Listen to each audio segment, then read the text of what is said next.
Jadi Bapak Ibu, saya mohon izin terutama bagi di antara Bapak Ibu yang mendalami bidang ilmu assessment ini, saya menggunakan general term, jadi saya mencoba menyamakan begitu, karena kalau guru saya biasanya ngomelin saya kalau saya menyamakan langsung, tapi saya ingin bahwa saya ketika saya menggunakan istilah-istilah ini, nah itu saya menggunakannya pada konteks yang sama, yaitu assessment itu yang saya maksud tes dan sebaliknya gitu, tes itu adalah assessment, yaitu merupakan bentuk dari pengukuran kemampuan. Gitu. Nah, sebenarnya kalau per definisi itu masing-masing berbeda gitu. Tapi untuk kesempatan kali ini ya kalau misalkan saya menulis tes, saya menulis assessment, abdomen super heparlian tidak terapat. Itu sama. Baik, nah di dalam assessment atau tes biasanya kita mendiskusikan atau berkutat pada yang pertama apa yang diukur gitu, apa yang dinilai. Atau kalau di dalam ilmu assessment katanya adalah abilities atau trait gitu. Kemudian metrik yang digunakan sebagai standar. Jadi sebagai pembanding ukurannya itu ada atau tidak gitu. Apa referensinya? Kemudian instrumen yang digunakan dan yang lebih penting daripada itu yang sekarang karena ini menjadi concern terutama di standar penilaian adalah untuk apa hasil ujiannya itu atau hasil tesnya, hasil measurementnya itu untuk apa. Jadi the purpose of the measurement. Nah itu sekarang yang perlu menjadi harus ditentukan secara di awal secara eksplisit dan diulang-ulang terus bagi item rater. Ini saya tujuannya bikin ini untuk apa ya? Nah itu perlu diulang-ulang terus.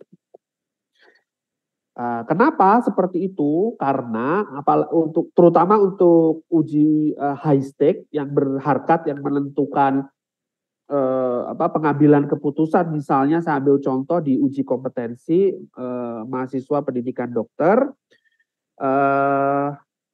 itu keputusannya digunakan untuk menentukan nasib seseorang gitu. Kalau dia nggak lulus ya dia dia tidak memenuhi threshold nilai batas lulus maka dia tidak bisa lulus begitu. Kalau misalkan memenuhi batas lulus maka dia bisa lulus menjadi dokter seperti itu. Jadi hampir semua ujian nah itu perlu dibuatkan secara eksplisit tujuannya untuk apa.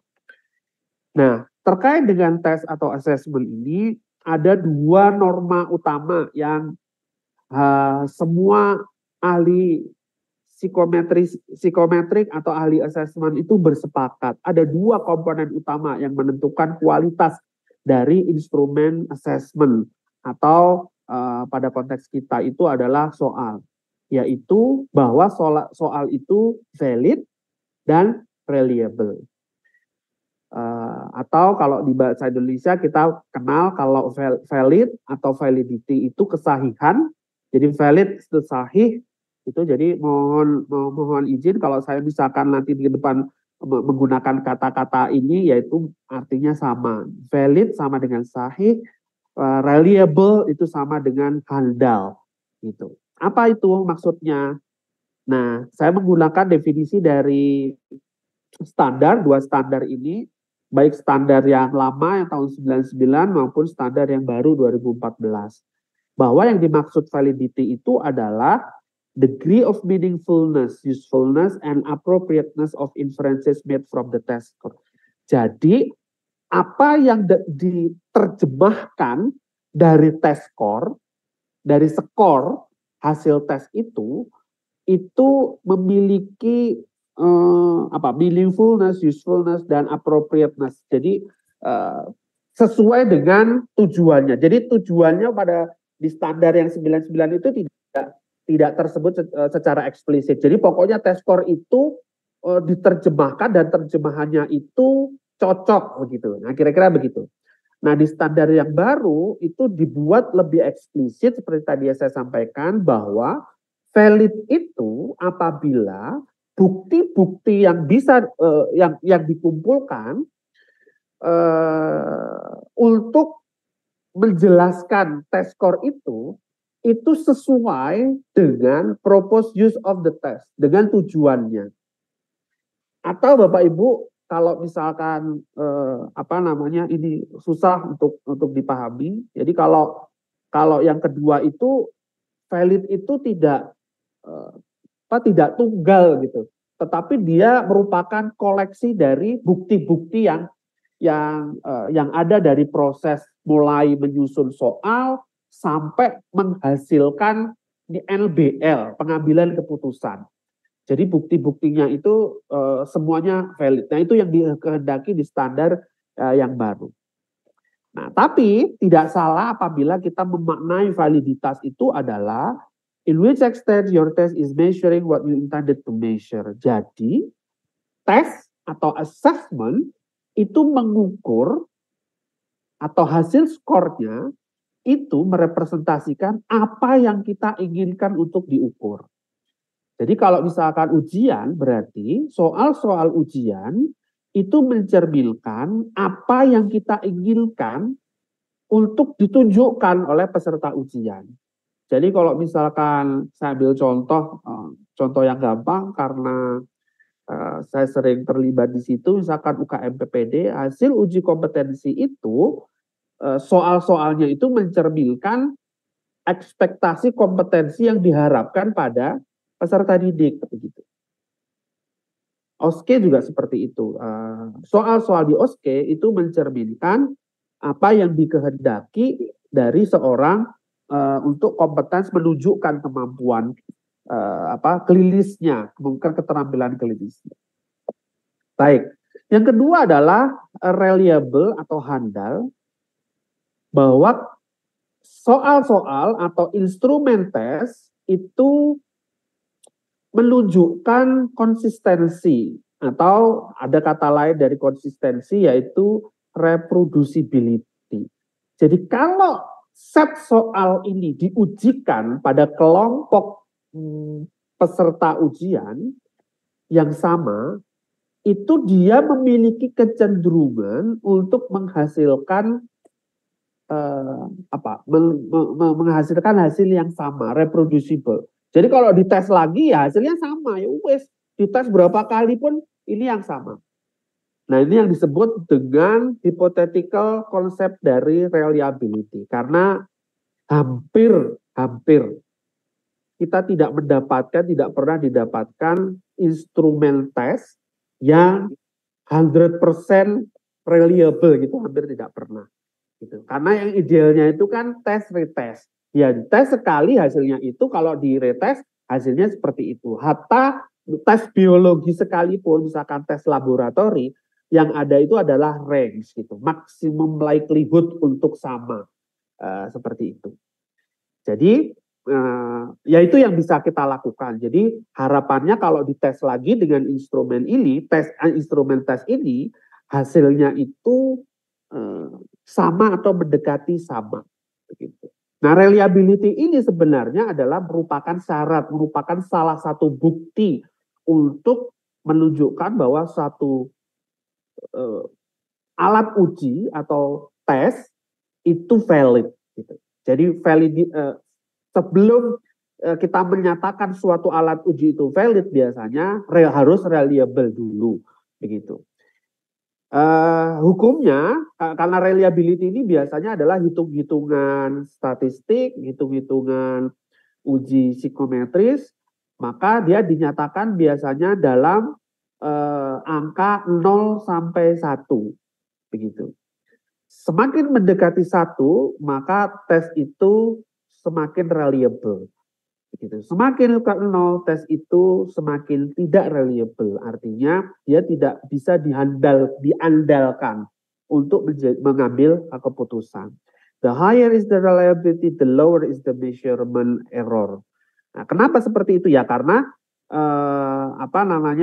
semakin tinggi reliabilitasnya, itu kemungkinan measurement errornya itu sedikit. Kenapa? Karena confoundingnya ya semakin sedikit. Jadi yang menyebabkan atau potensi yang menyebabkan bias dalam pengambilan keputusannya itu kecil apabila hasil reliabilitasnya itu tinggi.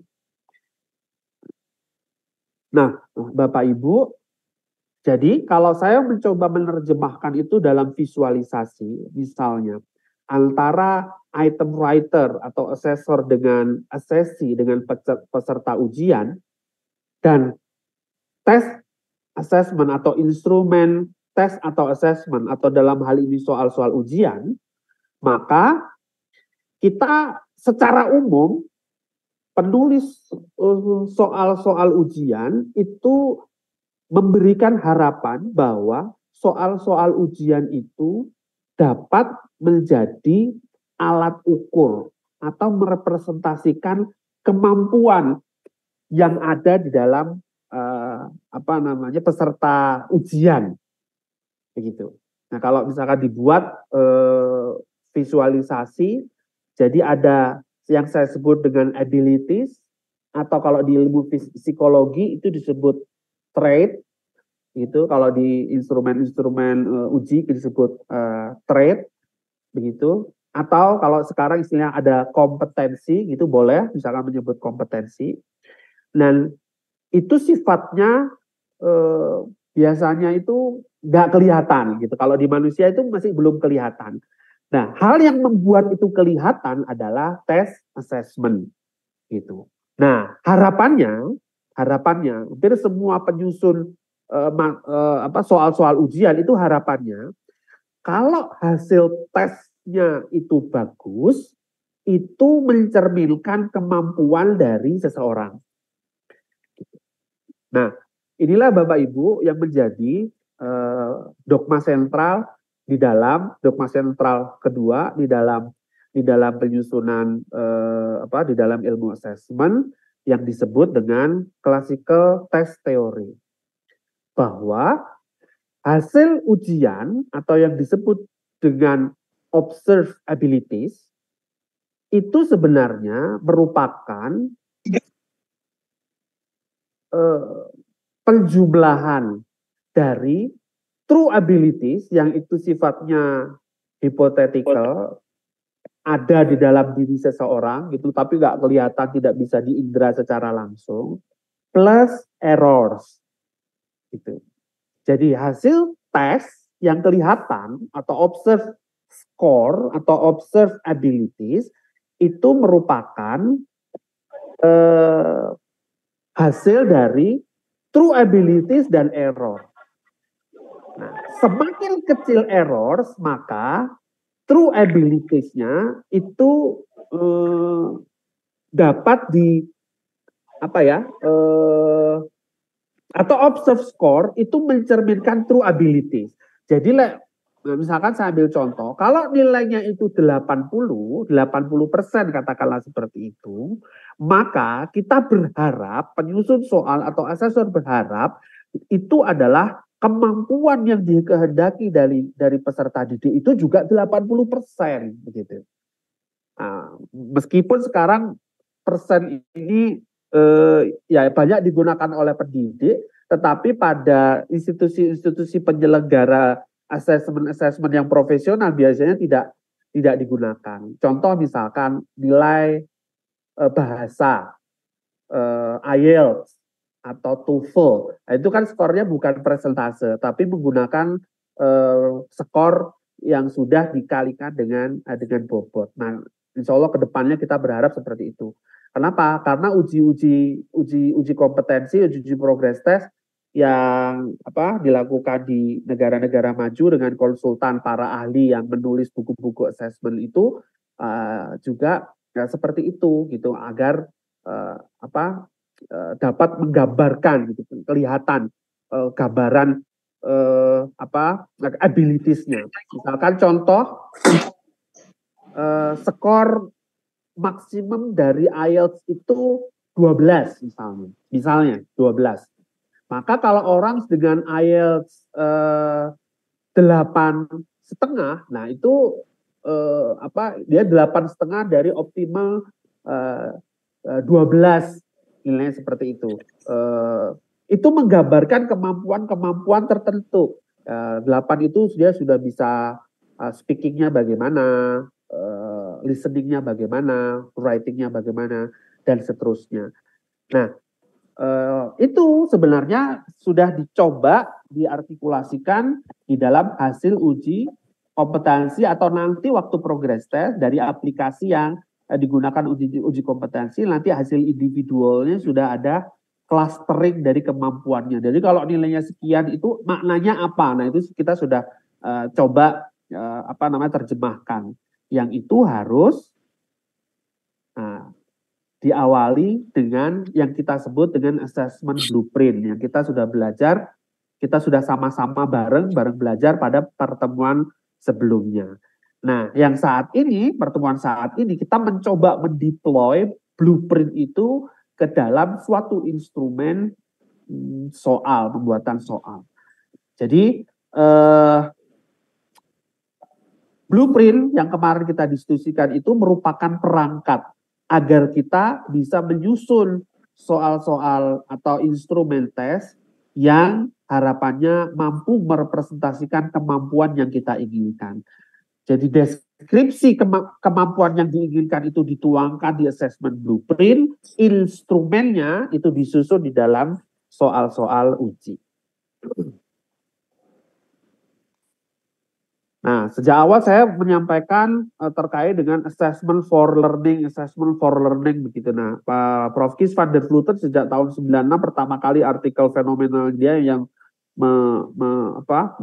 memperkenalkan formula utility di dalam pendidikan dokter itu menyebutkan bahwa assessment driven learning alat uji atau tes yang mampu membuat seseorang itu termotivasi untuk belajar itu setidaknya perlu memenuhi empat komponen atau memperhatikan 4 hal, yaitu kontennya, formatnya, waktunya, dan subsequent feedback given to the examiner and its delivery system. Feedbacknya. Jadi ternyata Bapak Ibu memberikan hasil uji saja itu enggak cukup. Tapi perlu hasil ujian itu difasilitasi untuk dijadikan refleksi. Gitu. Jadi memang perlu didampingi. Itu nilaimu menurutmu bagaimana? Nah, itu perlu dimunculkan kemampuan refleksinya itu. Yang tahun lalu kita juga sama-sama, sebagian kita mungkin sama-sama belajar terkait dengan mentoring. Nah, ini yang tadi saya sebutkan. Jadi Prof.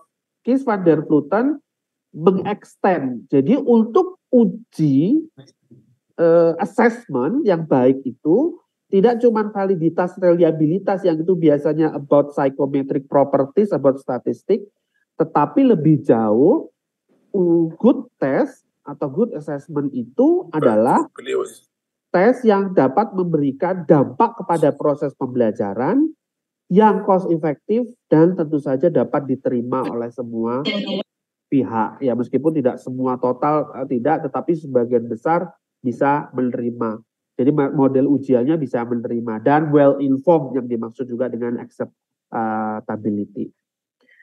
Nah, ini berbagai measurement yang kita kenali untuk clinical decision making. Nah, tapi kita akan membicarakan khususnya yang paling bawah yaitu assessment of competence. Nah, Bapak Ibu sekalian, mungkin kita sudah kenal, sudah sering mungkin teman-teman medical education di tempat Bapak Ibu masing-masing sudah sering kali memperkenalkan piramida Miller. Jadi di kurikulum pendidikan dokter kompetensi itu atau pencacahan kompetensi turunan dari kompetensi itu sebenarnya bisa diklasifikasikan menjadi 4, yaitu atau 3 sebenarnya, yaitu kompetensi yang kaitannya dengan kognitif, kompetensi terkait dengan kemampuan yang dia tunjukkan pada konteks terbatas atau simulasi, dan kemampuan yang ditujukan pada konteks real. Gitu. Nah, yang paling bawah itu adalah kognitif, Bloom, Benjamin Bloom atau Krathwohl muridnya menyebutkan membagi ada lower order skill dan higher order skill.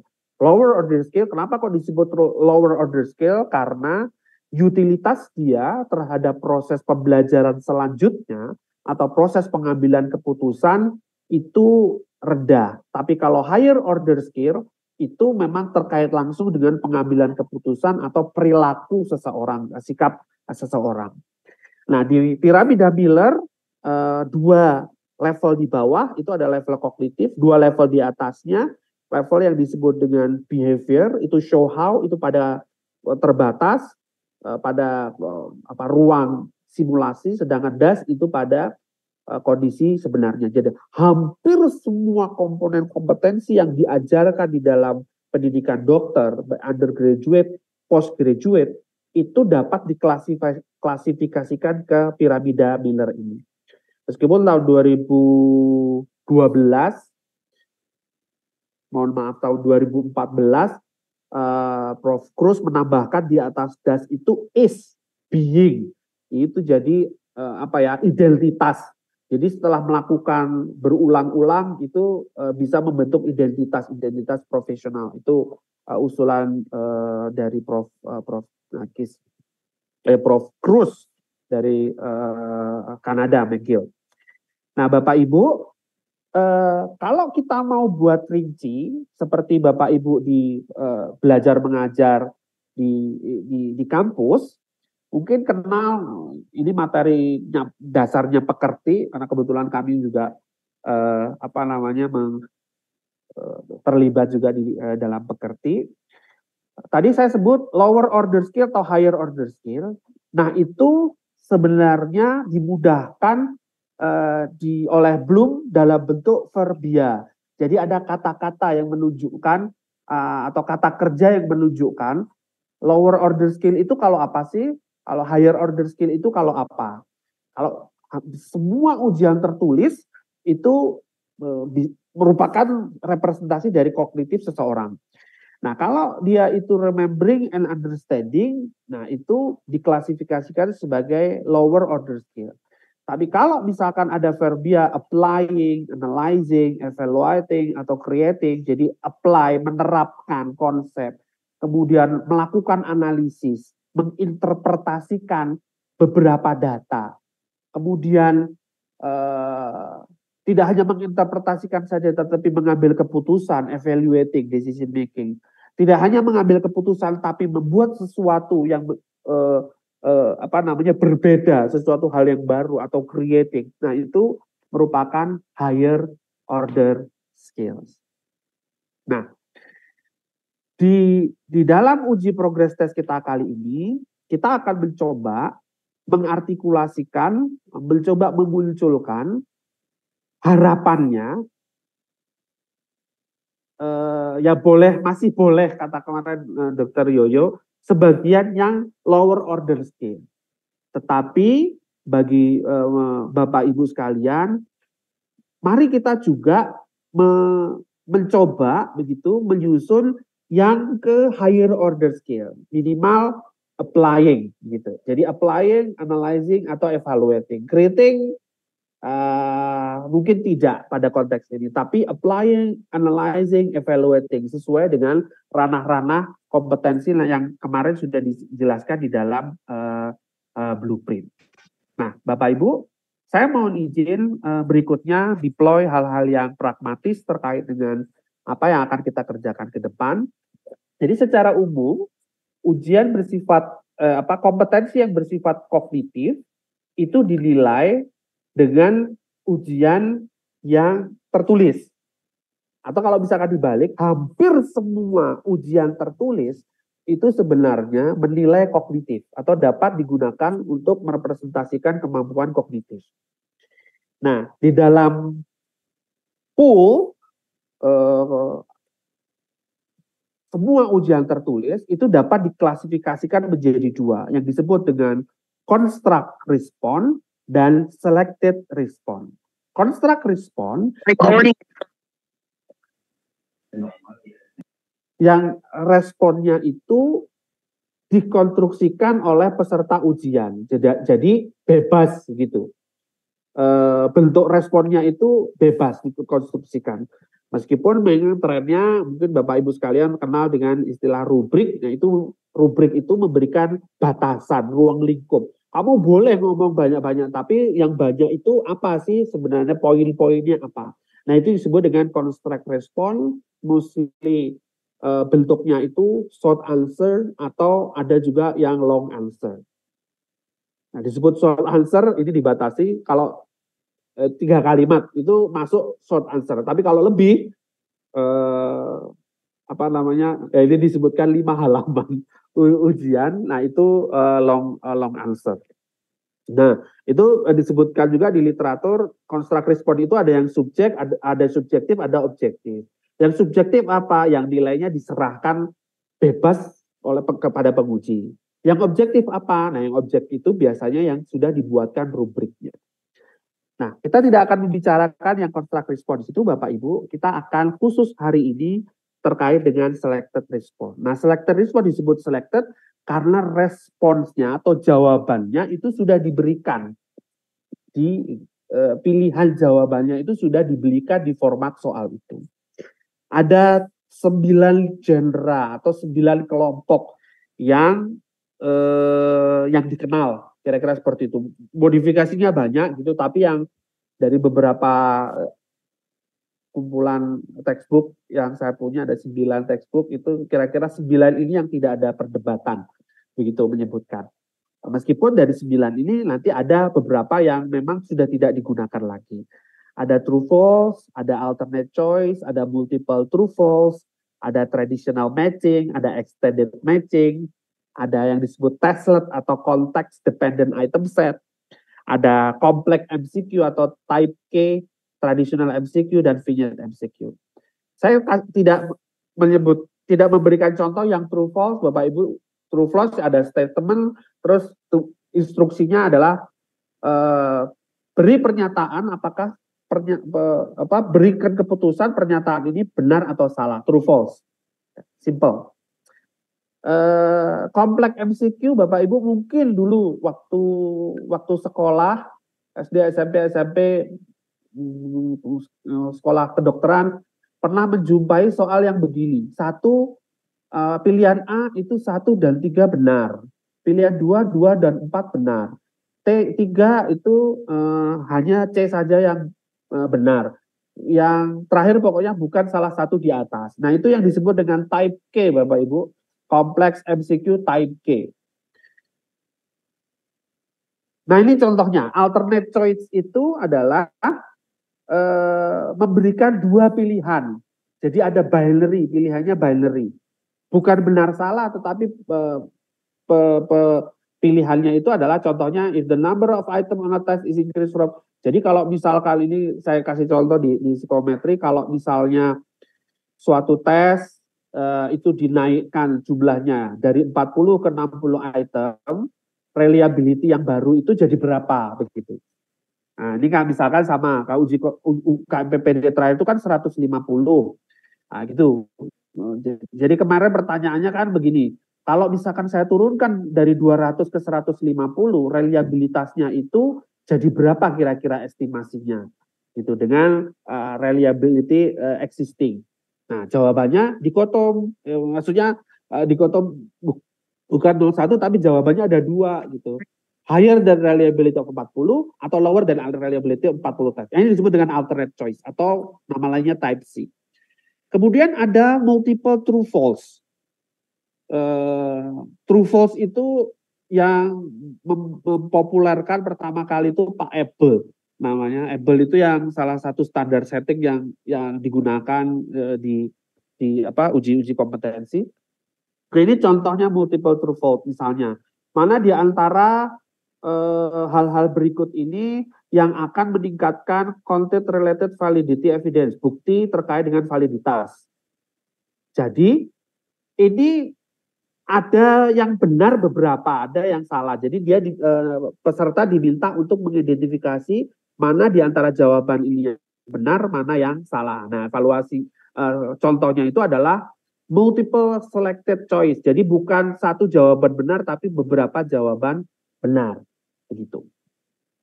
Contoh lain, kalau matching Bapak Ibu mungkin sudah pernah melihat, jadi ya menjodohkan gitu, jodohkan statement berikut dengan istilah di sebelahnya, sebelah kanannya. Nah, kalau di USMLE itu diperkenalkan pertama kali sekitar tahun 84 yang disebut dengan extended matching questions. Jadi ini strukturnya, jadi dikenalkan dulu optionnya, baru kemudian pertanyaannya.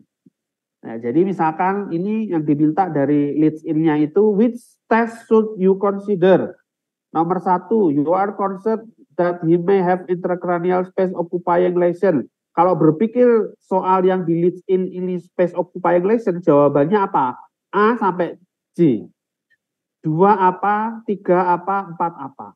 Nah, disebut extended itu karena pilihan jawabannya itu lebih daripada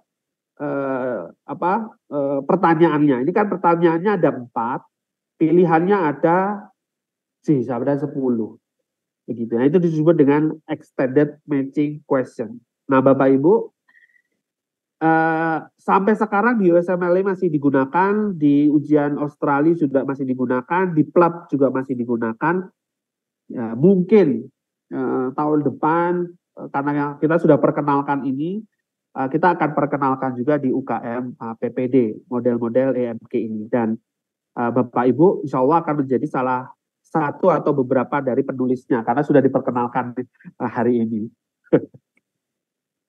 Baik, berikutnya ada translate atau context dependent item set. Jadi satu vignette, beberapa pertanyaan. Nah, itu yang disebut dengan translate atau context dependent item set. Jadi ada satu vignette-nya, kemudian berikut ada pertanyaan. Nah, ini juga sama sampai sekarang masih digunakan di step 1 atau step 2 CS maupun clinical knowledge di USMLE. Nah, secara umum, ini keunggulan dan kelemahan dari constructed dan selected response. Nah, Bapak Ibu, saya mohon perhatian yang sebelah kanan, yang selected response. Katanya, yang model selected response ini, dia kekuatannya adalah samplingnya, kemampuan samplingnya tinggi. Accurate, objektif, dan reproducible score. Nah, ini dibuktikan oleh penelitian, banyak penelitian, ribuan penelitiannya. Jadi cuma bukan puluhan tapi ribuan. Defensible, akurat, timely feedback. Jadi kalau memberikan feedback itu bisa langsung cepat, secure, efisien, time cost information. Tapi juga bukan berarti tidak ada drawback-nya. Ada drawback-nya yaitu untuk menulis soal yang baik itu sebenarnya nggak mudah. Jadi difficult to write well. Dan kalau tidak memiliki sistem banking yang baik, maka dia memiliki kecenderungan untuk bad public relation, guessing, dan memorable. Ya, jadi ada kecenderungan untuk diingat-ingat begitu. Sama seperti kecenderungannya, mohon maaf Bapak Ibu saya sebutkan, karena kebetulan juga sedang ongoing bagi retaker. Nah, retaker itu kalau disuruh belajar itu males gitu kalau untuk belajar. Maunya itu pokoknya soalnya yang digunakan untuk pretest itu, yang digunakan post-test itu, yang nanti ujian UKM PPD-nya soalnya itu begitu. Maunya itu inget soal itu aja gitu. Jadi enggak, kalau dikasih yang lain itu protes begitu. Itu beberapa kali sudah ada pertanyaan-pertanyaan seperti itu. Tapi tetap saja panitia mengencourage, ayo belajar, semangat belajar, karena ini bukan cuma ini saja yang dihadapi, tapi nanti pada pasien atau orang-orang yang mungkin itu adalah orang-orang yang kita cintai. Gitu. Baik. Nah, ini rekomendasi NBME 2016 lalu bahwa memang yang direkomendasikan itu one best answer questions. Kalau possible itu, whenever possible gitu. Karena format ini bla bla bla bla bla yang disebutkan. Namun one best answer itu formatnya tidak harus multiple choice question, tapi juga tadi yang saya kenalkan bisa testlet, bisa extended matching question. Nah, Bapak Ibu, terkait karena MCQ multiple choice question itu merupakan backbone penyusun utama khusus akan membahas tentang soal MCQ ini. Nah, ini saya refresh saja bahwa soal MCQ itu Q yang baik, format MCQ yang baik itu ada komponen-komponennya. Komponen yang disebut dengan stem atau body, ya, batang tubuh, itu kemudian hal itu disebut dengan lead in, vignette-nya, kasusnya itu disebut dengan tadi itu ya batang atau tubuh. Kemudian ada option, ada pilihan. Nah, pilihan ini ada jawaban dan distraktor atau foil. Nama lainnya foil. Jadi jawaban salah atau benernya kayak mau nyalek.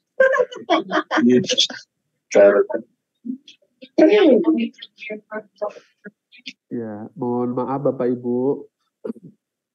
Ya, terima kasih.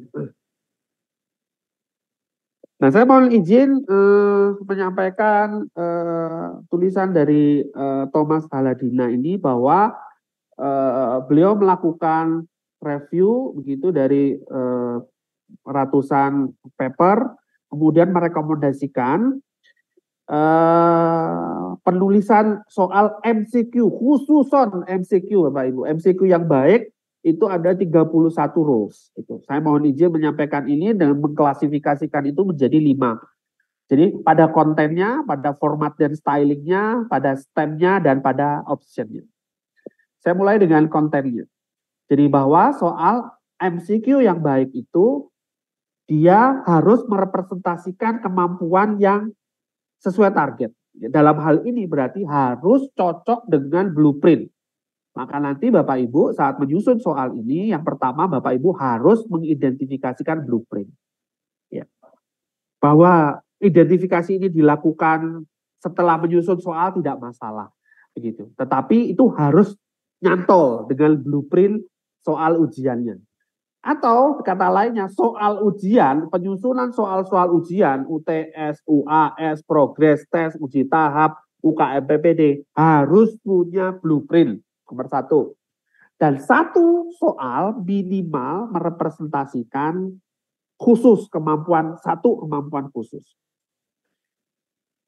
Kalau di progress test berarti nggak cuma satu, dia diminta memiliki 7 dimensi. Ya, jadi juga 1 dimensi tapi 7 dimensi.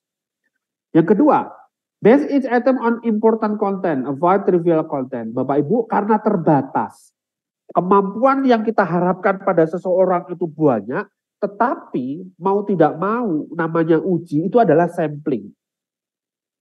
Berarti ada premium, tempatnya premium, ya terbatas. Maka benar-benar dipilih yang core of the core dari kemampuan yang kita harapkan memang harus ditunjukkan oleh peserta didik.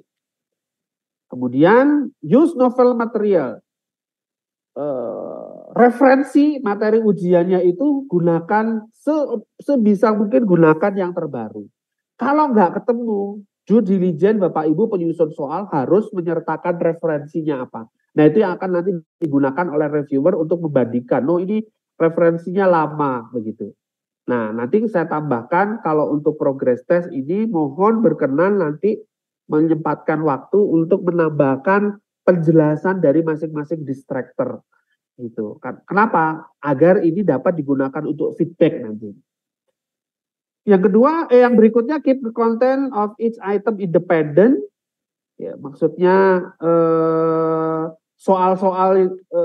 diusahakan soal-soal yang kita susun itu independen terhadap yang lainnya. Kalau memang dependent, ya bikin sebagai suatu testlet atau extended matching questions. Kalau memang banyak yang perlu ditanyakan. Avoid over specific dan over general content. Avoid opinion based items. Ya, saya yakin di antara Bapak Ibu ada memang knowledge producer, tetapi dalam penyusunan soal-soal untuk progress test maupun uji kompetensi, Bapak Ibu diminta memberikan referensi. Kalau referensi itu memang referensi tulisan Bapak Ibu, that's fine, nggak apa-apa. Sehingga materi ujian itu bukan lagi opini, tetapi memang fakta berdasarkan dari referensi dari riset-riset yang sudah digunakan. Nah, nomor 7 ini Bapak Ibu yang sering sekali masih tempting ya. Saya juga terus belajar untuk menghindari ini. Avoid trick item, bahwa kita menginginkan soal yang baik itu ya ketika dia menjawab itu langsung jawab gitu. Jadi bukan karena terdistraksi hal-hal yang tidak perlu begitu. Itu yang disebut dengan trick item, ngetrik gitu. Jadi ini yang disebut dengan unnecessary difficulties begitu. Jadi kesulitan yang sebenarnya tidak dibutuhkan. Yang kita inginkan itu ya memang peserta ujian itu kalau memang ada kemampuan di kepalanya, ada kemampuan di dirinya itu ya bisa langsung mengidentifikasi. Tidak perlu berpikir hal-hal yang complicated, yang apalagi di real setting itu tidak ada seperti itu. Tapi dibuat sedemikian rupa Bapak Ibu, ini kegampangan. Nah, hal-hal yang itu mau dihindari. Jadi istilah ini kegampangan. Nah, kegampangan itu gimana caranya ditahan. Nah, kalau perlu bikin soal yang memang ya ya sesuai dengan apa adanya gitu. Dengan kemampuan yang memang dikehendaki ya. Optionnya itu memang opsi-opsi yang memang dia akan harus memilih dengan opsi-opsi yang memang tersedia seperti itu. Yang berikutnya, keep vocabulary simple dan appropriate for the examining tested. Jadi kata-kata yang digunakan Bapak Ibu gunakan sesimpel mungkin sesuai dengan level dari peserta didik ini. Pada konteks kita ini adalah untuk undergraduate, itu bukan postgraduate atau spesialis. Jadi memang ya digunakan yang memang sesuai dengan alam pikirannya. Nah, saya mau share kalau di standar UKM PPD ini ada beberapa nosi bahwa untuk menyusun stem and body, kalau di UKM PPD itu boleh skenario, boleh potongan film, boleh tampilan gambar dari mikroskop, hasil pemeriksaan radiologi, tabel, grafik, foto, dan sebagainya. Kemudian memuat informasi yang optimum agar dapat digunakan untuk menjawab soal dari vignette yang terlalu panjang. Apalagi ada dimensi waktu Bapak Ibu. Jadi mohon diperhatikan kalau bisa satu soal itu bisa diselesaikan dalam waktu kurang dari kalau soalnya 200 maka dia harus kurang dari 1 menit. Karena nanti soal yang susah pasti dia akan menghabiskan waktu itu lebih dari 1 menit. Kemudian berisi informasi keadaan yang nyata. Jadi semaksimum mungkin ini otentik. Jadi real problems gitu atau frequent problems yang sering dilakukan. Dan memang ini esensial, paling esensial. Kemudian optionnya harus berfungsi, stemnya itu harus berfungsi dalam menjawab soal. Dan itu sehingga dikasih triknya. Bila soal dapat dijawab tanpa membaca vignette, jadi kalau misalkan vignette-nya ditutup dengan lead-in saja sudah terjawab, maka vignette itu tidak berfungsi. Ya, jadi untuk ngecek saja nanti waktu nulis soal, coba vignette-nya ditutup. Kalau misalkan dari membaca lead-in-nya itu memang, wah ini nggak iso, harus membaca konteksnya. Nah, vignette itu menjadi konteksnya Bapak Ibu. Nah, kalau konteksnya itu ditutup tetap bisa menjawab, ya maka sebenarnya vignette-nya itu tidak berfungsi gitu. Nah, ini ada catatan, apabila vignette berupa skenario klinik atau data pasien, maka urutannya itu disusun seperti ini. Mulai dari jenis kelamin, usia, tempat penanganan, keluhan utama, riwayat pemeriksaan fisik, hasil pemeriksaan investigasi, hasil terapi sebelumnya. Dibuat seperti ini. Nah, termasuk juga nanti ada kata-kata misalkan menggunakan laki-laki daripada pria, wanita, daripada perempuan dan sebagainya. Yang kedua terkait dengan format. Nah ini yang tadi saya sebutkan, Bapak Ibu nomor 1 MCQ. Kalau Bapak Ibu mau mencoba extended matching question atau yang multiple true false, silakan, monggo. Kami persilakan untuk progress test. Tidak ini. Tapi yang pertama mohon MCQ dulu. Nah susunannya adalah vertikal, bukan di horizontal di sebelah. Misalkan vignette-nya di kiri, jawabannya di kanan. Itu kalau ujian-ujian di kampus kan untuk menghemat dulu waktu zaman paper. Ya, mungkin sebagian ada yang masih paper, itu untuk menghemat kertas, pilihannya ditaruh di sebelah kanannya. Nah itu sebenarnya tidak dianjurkan. Jadi kalau bisa dibuat vertikal. Jadi V-nya di atas, kemudian lanjutkan lead in, optionnya ada di bawahnya. Nah ini contohnya seperti ini. Kemudian terkait dengan style yang berikutnya, item yang baik itu item yang melalui proses edit dan proof. Jadi Bapak Ibu tidak usah kecil hati kalau misalnya nanti diedit, aduh perbaikan diedit ya, karena memang soal yang baik itu pasti melalui editing dan proof. Saya menyampaikan pesan Prof. Carlos Corrales, guru saya pelatihan, bahwa item properties yang bagus itu sebenarnya hadiah. Tensi, nadi, suhu resi kan. Terus? Mas Taufik mohon dibantu. Ya, terima kasih. Item properties yang bagus dari suatu tes itu merupakan hadiah dari penyusunan soal yang baik. Nah, penyusunan soal yang baik itu melalui proses editing dan proof item. Gitu. Kemudian item yang baik itu use correct grammar, punctuation. Jadi tata tulisnya benar. Bapak Ibu. Nah, terutama yang sekarang sedang sekolah atau sedang menjadi pembimbing skripsi, nah itu sudah memenuhi kriteria menjadi penulis soal yang baik, karena biasanya lebih sensitif terhadap koma, titik koma, kemudian terhadap penggunaan EYD dan sebagainya. Dan saya yakin Bapak Ibu sudah ada orang yang tepat untuk itu. Berikutnya, minimize the amount of reading in each item. Maksudnya adalah ya diusahakan sekali baca sudah bisa dipahami begitu, vignette-nya maupun option-nya. Gitu. Jadi memang perlu ya untuk waktu penyusunnya dibaca-baca lagi, ini jelas nggak sih, ambigu apa enggak sih maksudnya antara satu data dengan data yang lain itu flowing atau tidak. Nah itu ya perlu terus-menerus disesuaikan agar tidak terlalu lama. Jangan-jangan kok anggil sih ini geletek yang ditanyakan apa gitu, kalau orang Jawa kata bilang geletek, ternyata begitu saya nggak ngerti cara bahasa Indonesia yang tepat ya. Kalau bahasa Indonesia geletek betul begitu kira-kira. Mohon maaf ya, saya menggunakan kata-kata slang yang itu tidak boleh kalau di soal yang baik. Selanjutnya Bapak Ibu, ensure that direction in the STEM are very clear. Nah, tadi kalau di UKM PPD sudah dibuat flow-nya. Jadi membiasakan thinkingnya, mulai dulu identitas sampai kemudian data-data klinis. Include the central idea in the STEM, not the option. Jadi masalah utamanya itu munculnya di body atau di tab, bukan pada optionnya. Gitu. Nah, meskipun kalau nanti di extended matching question ini dibalik. Gitu. Tadi yang saya tunjukkan kan di soalnya itu justru adalah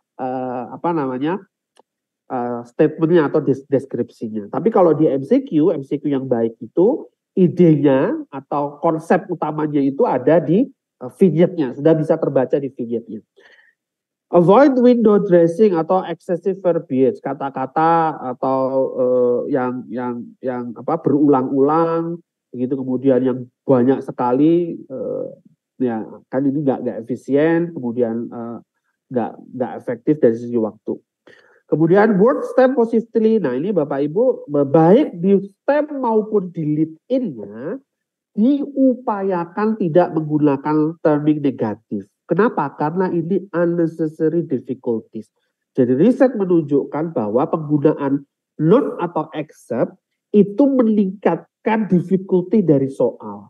Jadi peserta didik itu kalau misalkan dikasih not atau peserta ujian, not sama except itu itu soal itu menjadi lebih lebih susah begitu dibandingkan kalau itu dibuat positif gitu. Dan itu sebenarnya nggak dibutuhkan begitu. Kecuali kalau memang ada hal-hal yang betul-betul harus dikecualikan hanya terkait dengan patient safety dan sebagainya, maka gunakan, tetapi harus memenuhi kaidah. Salah satunya adalah not atau except-nya itu di bold, di capitalize and bold time, agar tidak mendistraksi bahwa yang dikehendaki itu adalah eksepsi. Bukan tidak boleh mutlak Bapak Ibu, boleh, tetapi benar-benar digunakan pada yang memang sangat perlu. Dan jangan, mohon maaf, nanti reviewer itu biasanya akan sensitif dengan not sama accept ini. Kalau memang ini, wah ini buat positif bisa ini, nah itu dicoret atau dibuang, direvisi atau soalnya dibuang begitu. Jadi karena yang pekerjaan reviewer banyak yang harus direview, banyak seperti itu. Biasanya kalau sudah ketemu not sama itu dia buang. Kecuali kalau memang soal itu benar-benar esensial. Nah, ini di UKM PPD untuk memudahkan terkait dengan penyusunan STEM and lead-in, kata-katanya itu diminta langsung, seperti apakah, kapan, bagaimana, mengapa, di mana, dan lainnya. Kemudian yang ditanyakan itu harapannya sesuai dengan blueprint, ya, kalau ini di level kompetensi, dan harus diakhiri dengan tanda tanya. Jadi kalimat tanya harus dengan tanda tanya, jangan lupa Bapak Ibu. Kemudian menanyakan konsep yang penting dan spesifik, bukan menilai kemampuan mengingat fakta dan bersifat trivial. Nah, kemarin oleh Dr. Yoyo, Dr. Rahma disampaikan untuk progress test boleh tapi sangat sedikit yang menanyakan tentang faktual, memorable, pada anatomi, histologi, menanyakan konsep boleh. Karena memang tujuannya di progress test itu salah satunya adalah harus ada essential konsep yang dipahami. Tetapi kalau terkait dengan klinis, ya diupayakan memang applied atau sintesis.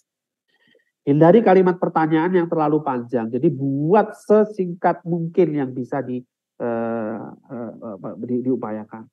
Terakhir terkait dengan pilihan. Nah, pilihan ini yang diminta adalah 5 pilihan. Tetapi sebenarnya by riset sebenarnya 3 saja sebenarnya cukup. Gitu. Jadi sebenarnya kalau mau daripada E-nya itu turun dari langit, Bapak Ibu ya, turun dari langit itu misalnya bukan salah satu di atas. Jadi sudah kehabisan option, ya sudah yang bukan salah satu di atas nggak perlu, cukup 4 saja nggak apa-apa. Pilihannya cuma 4 nggak apa-apa. Kemudian make sure that only one of this choice is the right answer. Jadi karena kita single best answer, maka satu jawaban yang paling benar. Jadi nggak harus benar dari yang salah, tapi juga paling benar dari yang benar. Itu tidak apa-apa di dalam penyusunan soal MCQ, baik untuk progress test maupun UKM PPD. Nah, diupayakan opsinya itu logical and numerical order, jadi disusun pendek ke panjang atau panjang ke pendek, begitu. Kemudian kalau bisa diupayakan homogen pilihannya. Kalau obat ya obat semua. Kalau diagnostik ya diagnostik semua. Kalau pilihan pemeriksaan ya pemeriksaan semuanya. Karena kalau itu berbeda, nah itu biasanya akan menjadi kius Bapak Ibu. Itu kok yang ditanyakan itu treatment tapi ini pemeriksaan. Nah itu otomatis bukan soal MCQ yang baik. Keep the line of choices about equal. Diupayakan sama. Tetapi kalau ternyata nggak bisa sama, yaitu tadi. Nanti di sistem akan diupayakan penyusunannya itu mulai dari panjang ke pendek atau pendek ke panjang. Untuk memudahkan peserta. Gampangannya, format yang kita diskusikan ini, penyusunan formatnya itu jangan sampai mempengaruhi proses pengambilan keputusan kita. Kalau dia nggak bisa menjawab, itu bukan karena kemampuannya, tapi karena itu tadi, karena formatnya yang elek gitu, formatnya yang jelek atau optionnya yang tidak homogen dan sebagainya. Jadi itu menjadi bias. None of above should be used carefully, yaitu kalau misalkan nggak mentok, ya itu yang kita bolehkan sebenarnya. None of the above itu ya sudah, silakan none of the above. Pas itu bukan dipilih gitu. Jadi itu pilihan keranjang sampah sebenarnya Bapak Ibu. Avoid all of the above. Dimohon karena ini single base answer, jadi bukan all of the above yang diupayakan itu tidak ada. Avoid giving clues to the right answer. Jadi diupayakan tidak memberikan, bukan diupayakan ya memang didesain tidak ada clues di pilihannya. Apa cluesnya itu? Misalkan ada sama dengan kesamaan dengan lead in-nya gitu. Atau ada kata-kata seperti itu, always, selalu, never, jarang, completely, absolutely. Nah itu bisa memudahkan atau menyulitkan. Clang association choice identical to resembling words in the stem ya. Jadi di atas disebutkan pemeriksaan ya, di situ pemeriksaan apa. Nah itu dihindari. Kemudian ada grammatical inconsistency dan that cue the test taker to the correct choice. Jadi ada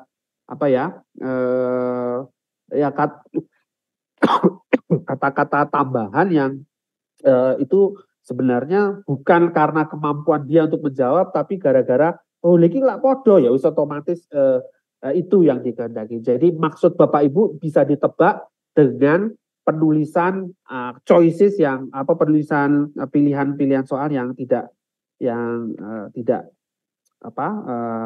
termanage dengan baik. Baik.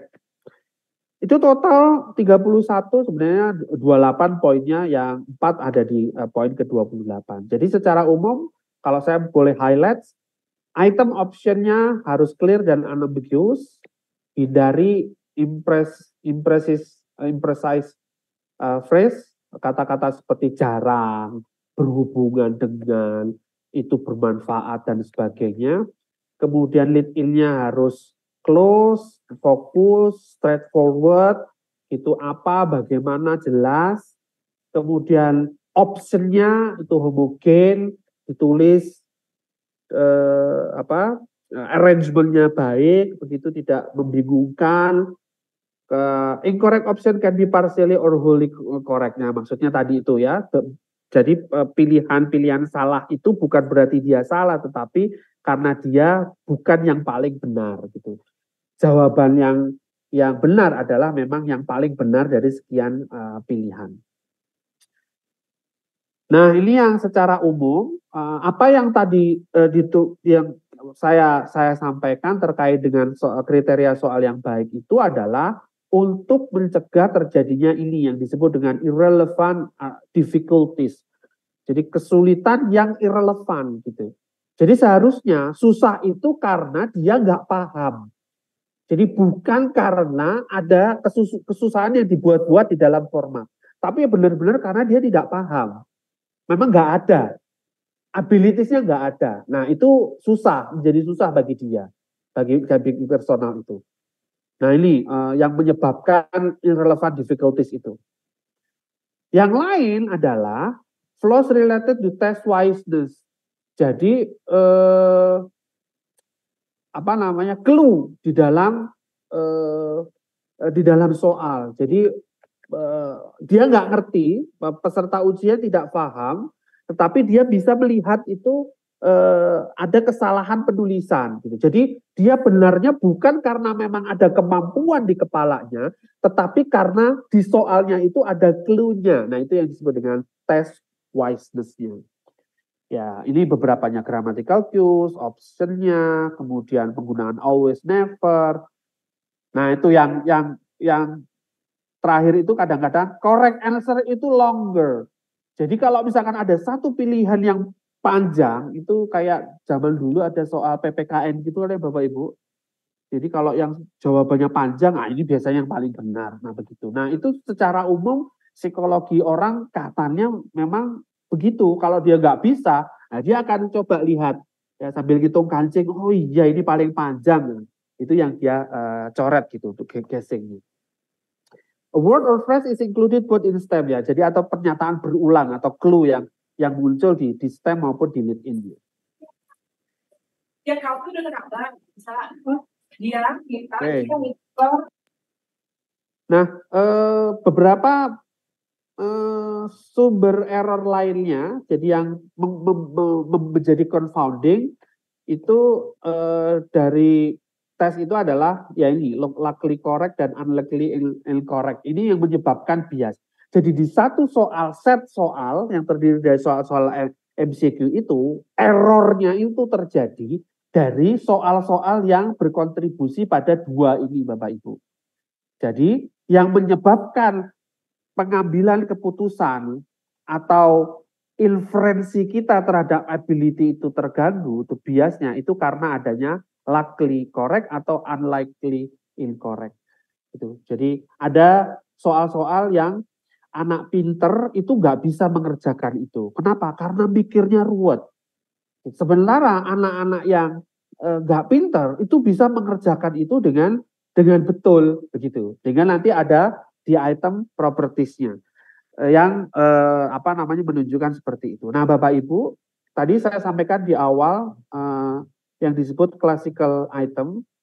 Nah, kualitas soal yang baik itu ditunjukkan dengan hasil item analisisnya, yaitu dari beberapa metrik ini yang disebut internal konsistensi, kemudian index difficulty, discrimination, dan differential item functioning-nya.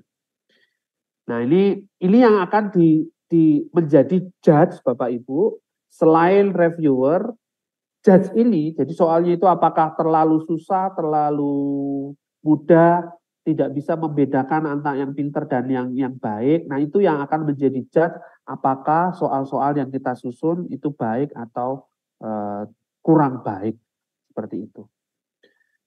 Nah, ini beberapa metrik dari hasil item analisis, misalkan item difficulties, jadi bagaimana proporsi dari soal yang dijawab dengan benar.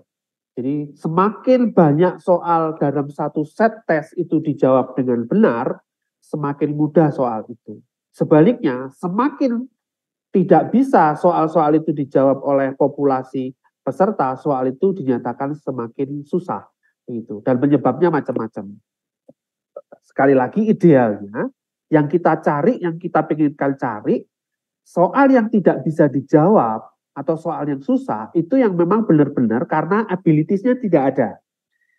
Soal yang memang dijawab dengan benar, yaitu memang yang kemampuannya ada.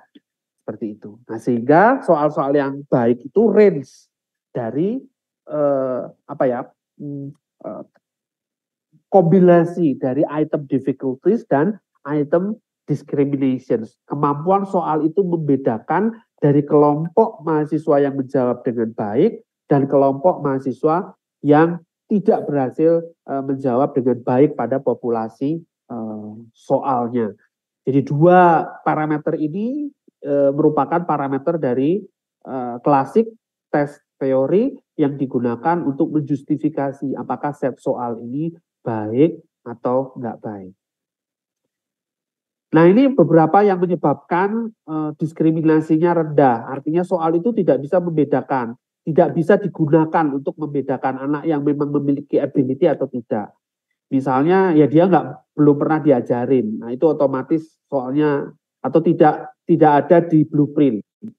Kemudian the question is measuring different domain from the rest of the test, sama aja. Literature used by item writer is outdated. Ya tentu saja karena nggak ada, karena memang tidak diajarkan. Itu sudah lewat nggak diajarkan. Nah, ini Bapak Ibu waktu saya pelatihan di Maastricht, ini progress test di Maastricht itu karena sudah disusun referensinya apa. Nah, itu mahasiswa itu bisa appeal. Jadi kok ini saya salah begitu, jawab yang ini salah begitu. Terus ditunjukkan ternyata lah ini yang penulis soal referensinya sudah lama, padahal ini seharusnya referensinya 2023. Nah, si anak itu menjawab referensi yang paling baru. Nah, sementara waktu kuliah diajarkan referensi yang lama. Jadi penulis dan beliau sama-sama benar gitu ya. Sama-sama penulis soal ya karena memang dia nulisnya pada saat itu dengan referensi saat itu yang peserta ujiannya dia menjawab karena dia memang update ininya. Jadi itu bisa terjadi dan soal itu bisa di-drop karena masalah itu. Jadi keuntungan diberikan kepada peserta ujian. Kemudian translation problems karena masalah